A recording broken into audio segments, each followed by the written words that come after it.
कैसे रखता है पाप पुण्य का लेखा जोखा। कौन कहाँ कैसे रखता है पाप पुण्य का लेखा जोखा।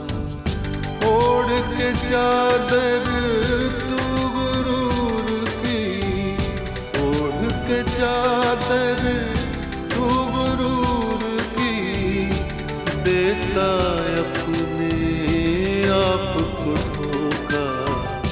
कौन कहाँ कौन कहाँ कौन कहाँ कौन कहाँ। लाभ को एक गुप्त फोन आया कि उसकी मां यानी कि भागवंती देवी ने आत्महत्या नहीं की, बल्कि किसी ने उनका कत्ल किया है। आप पापा को मेरा और भावना का ये फैसला सुना दीजिए कि हम लोग इस घर में उनकी दूसरी पत्नी को हरगिज बर्दाश्त नहीं करेंगे। ये जग्गू जोहरी ने क्यों कहा कि मैं आसमान से टपका हूं? कहीं ये मायावी पाप का चेला मुझे पहचान तो नहीं रहा? नारद को देख के तो ये लगता है कि वो साधारण मानव के रूप में पृथ्वी लोक का पूर्ण आनंद ले रहे हैं। अब तो रूप रानी इस घर में आके रहेगी। देखता हूं कौन रोकता है मुझे।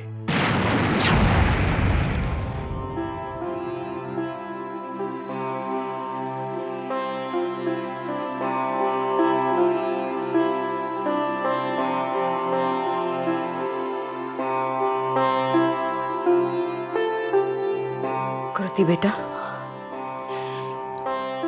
आरती ले लो।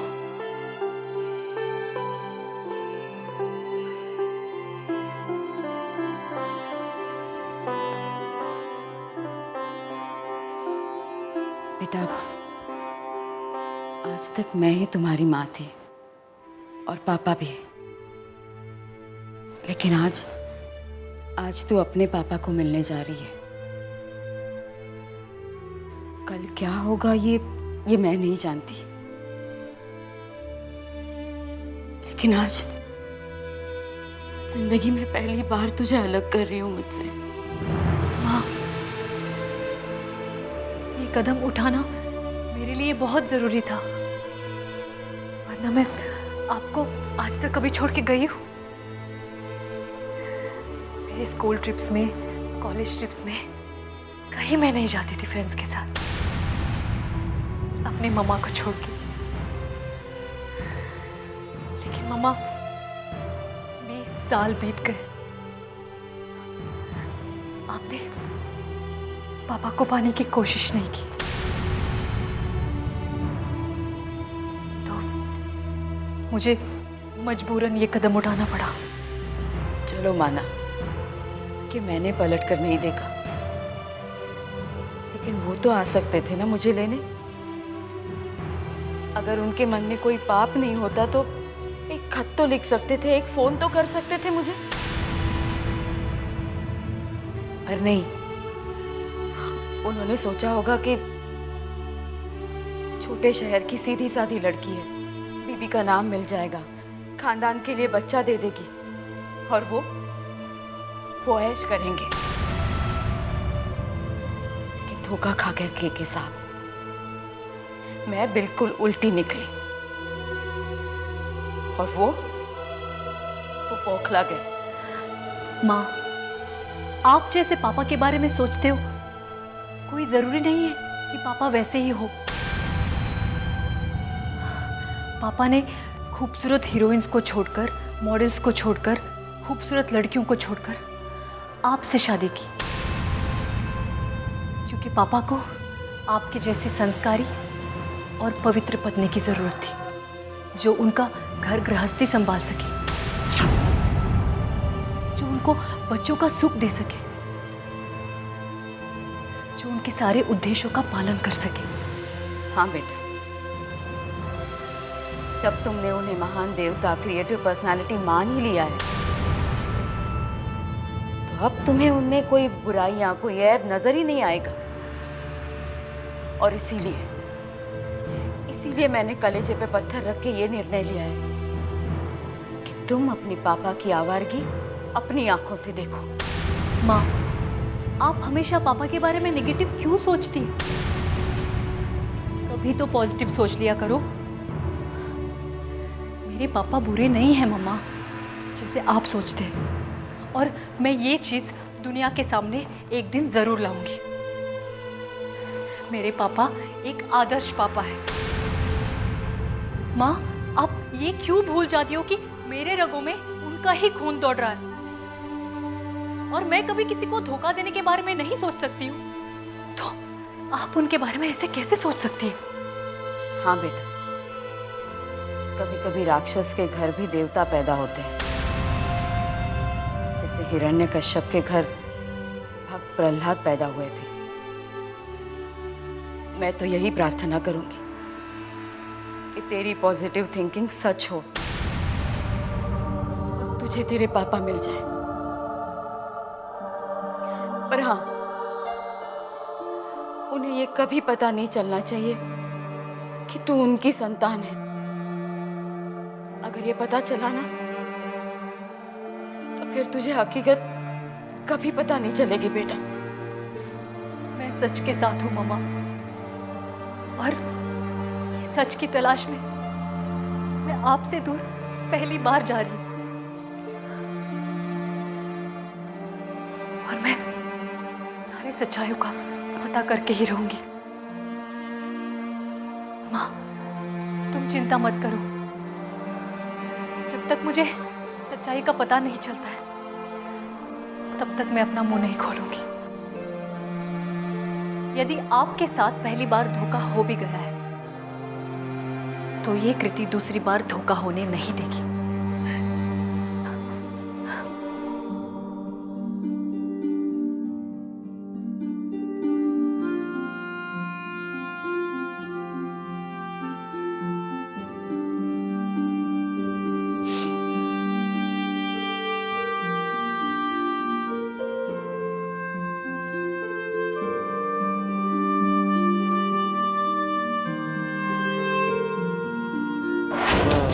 पुण्य का लेखा जोखा, पाप पुण्य का लेखा जोखा। आपको यहाँ नहीं आना चाहिए था आरसी साहब। क्या एक पति अपनी पत्नी से मिलने नहीं आ सकता? आप इज्जतदार आदमी हैं आरसी साहब, और कौन जानता है कि आप मेरे पति हैं। और वैसे भी अभी अभी भागवंती दीदी ने आत्महत्या की है। देखो रूपरानी, अभी ये लुका छिपी का खेल छोड़ो। अब ये आरसी तुम्हारा आरसी है, तुम्हारा हर सपना पूरा करेगा। आप तो जानते ही हैं ना आरसी साहब, पहले की तरह आज भी मेरे वही छोटे छोटे सपने हैं। झिलमिल सितारों का आंगन होगा, रिमझिम बरसता सावन होगा। मैं अपने जीवन साथी की बाहों में बाहें डाले सिनेमा देखूं, होटल में पाव भाजी खाऊं, ठेले पर खड़े होकर बर्फ का गोला चूसूं, जिसे कभी वो खाए तो कभी मैं खाऊं। ठीक उसी तरह जैसे सिनेमा में होता है ना। हाँ, समुद्र के किनारे बैठकर डूबते सूरज को देखूं और अंधेरे में उनसे लिपट जाऊं। हमारे प्यार की एक निशानी हो, जिसमें आप जैसा, मेरे जैसा मेरा कोई अपना हो, और उसकी मुस्कुराहटों से मैं दुनिया का हर सुख दुख पालूं।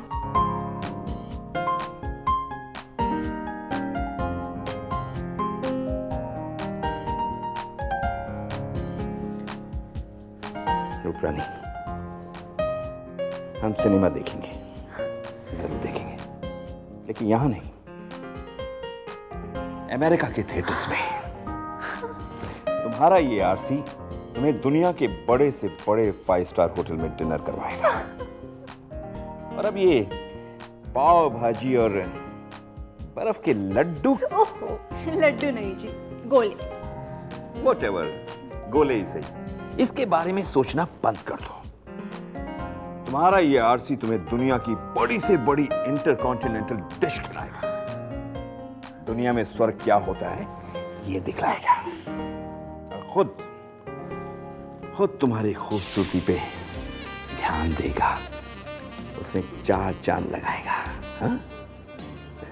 और हाँ, हमारा बेटा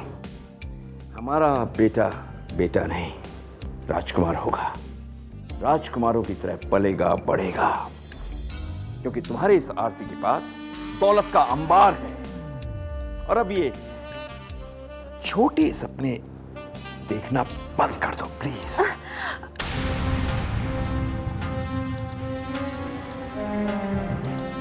और आरसी साहब, आपके बच्चे लाभ, भावना, क्या वो अपनी सौतेली मां को अपनाएंगे?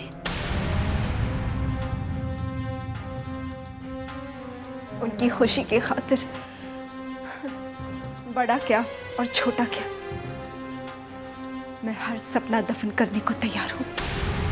आखिर मैं उनकी मां हूं आरसी साहब।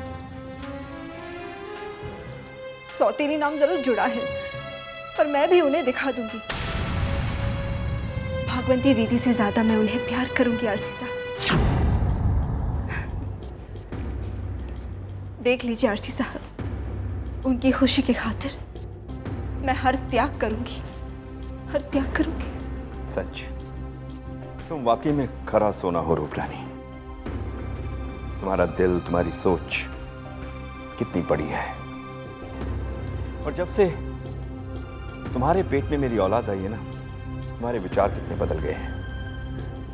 सचमुच कोई महान आत्मा होगी जो इस दुनिया में तुम्हें सारे सुख देने आ रही है। पहले बचपना था आरसी साहब, पर अब मां बनने के एहसास से ही भावनाएं, प्यार, त्याग का ज्वालामुखी फूट पड़ा है आरसी साहब। मैं आपके घर नहीं जाऊंगी। पाप पुण्य का लेखा जोखा, पाप पुण्य का लेखा जोखा। जब तक लाभ, भावना मुझे अपनी मां नहीं स्वीकारेंगी तब तक। ठीक है, मैं उन्हें तुम्हारी महानता से जरूर परिचित कराऊंगा, लेकिन अब यहां नहीं। तुम यहां नहीं रहोगे, तुम मेरे साथ मेरे घर चलोगे। और मुझे कुछ नहीं सुनना है, कुछ नहीं सुनना है मुझे। मैं कल आऊंगा और तुम्हें लेके जाऊंगा। चलता हूं।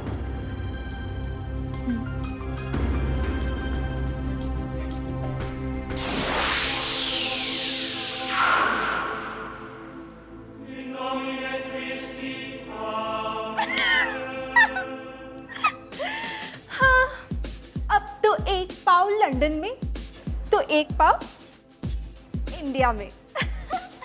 सोने के पल्ले में झूलेगी रूप रानी। हाय रूप रानी, तेरी तो निकल पड़ी रे, तेरी।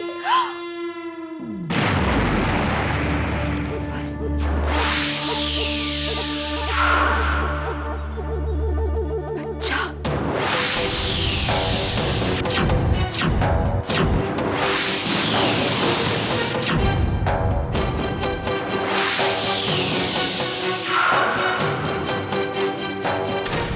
हाँ हाँ ओके ओके। तो डैड साकिना की एक बिल्डिंग के बाहर थे। हाँ हाँ हाँ। अरे नहीं नहीं नहीं नहीं, आजकल मैं अपने डैड के घर पर हूँ। हाँ हाँ, चल मैं बाद में फ़ोन करूँगी। Okay thanks. भावना, भैया भैया, डैड आज पहली बार, मॉम की डेथ के बाद पहली बार घर से बाहर निकले हैं। आपको पता है कहाँ गए हैं? कहाँ? अपनी दूसरी पत्नी के घर।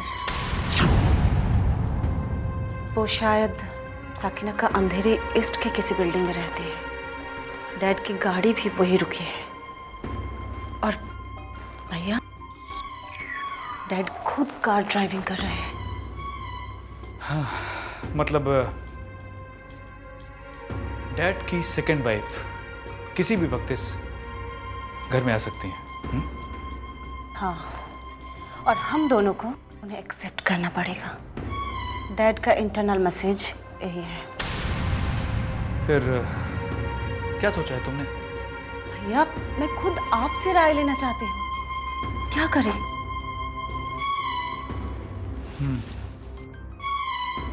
भावना, हाँ? केके अंकल डैड के बहुत क्लोज फ्रेंड हैं। तुम उनसे बात करके देखो, शायद वो पापा को समझा सके। यस, यू राइट भैया। पर भैया, अगर वो अचानक आ गई और डैड ने केके अंकल की बात भी नहीं मानी तो? हाँ, प्रॉब्लम यही है। अब ना मैं भी नहीं चाहता कि घर में कोई बड़ा तमाशा क्रिएट हो। दुनिया का क्या है, वो तो आंख लाकर देखेगी अगर हम लोग कोई सीन क्रिएट करेंगे तो। और वो महारानी, वो भी कहाँ चुप बैठने वाली है। भैया, क्या करें? मैं तो किसी भी कीमत पर उसे बर्दाश्त नहीं करूंगी। भावना, बर्दाश्त तो मैं भी नहीं कर सकता। मेरी मॉम की जगह कोई और, वो भी इसी घर में। क्या करें जब घर के बड़े ही बेशर्मी पर उतर रहे हैं तो। देखो भावना, हम छोटों को ही घर की इज्जत आबरू बचाने के लिए शांतिपूर्ण हल ढूंढना होगा। हमारी शांति आने वाले दुश्मन की बड़ी जीत होगी। पाप पुण्य का लेखा जोखा, पाप पुण्य का लेखा जोखा। वो सोचेगी कि हम लोग डर गए, हम लोग कुछ नहीं कर सके, और फिर हमें और दबाया जाएगा। भैया, ऐसा ना हो कि हमारे घर में, हमारे खुद के ही घर में हम पराये बनकर रह जाए,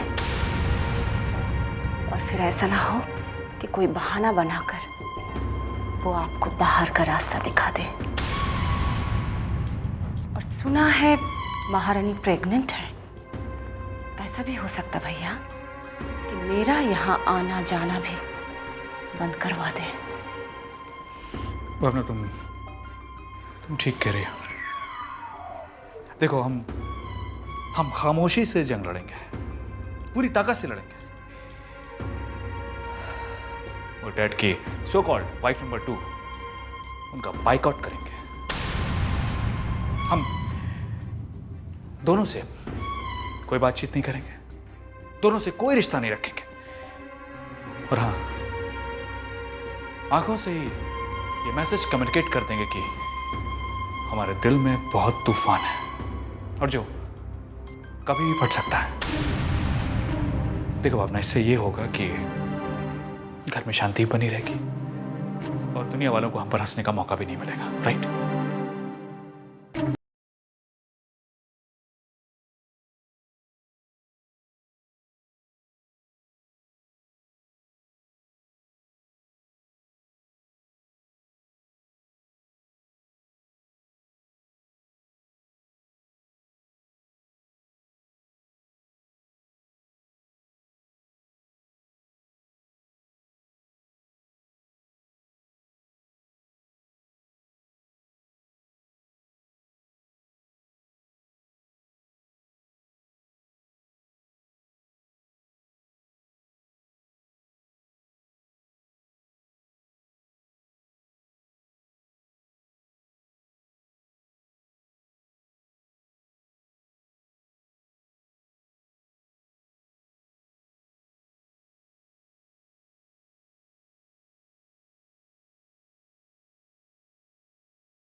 हर इंसान का अक्स वहाँ पर, हर इंसान का कच्चा चिट्ठा, हर इंसान का कच्चा चिट्ठा।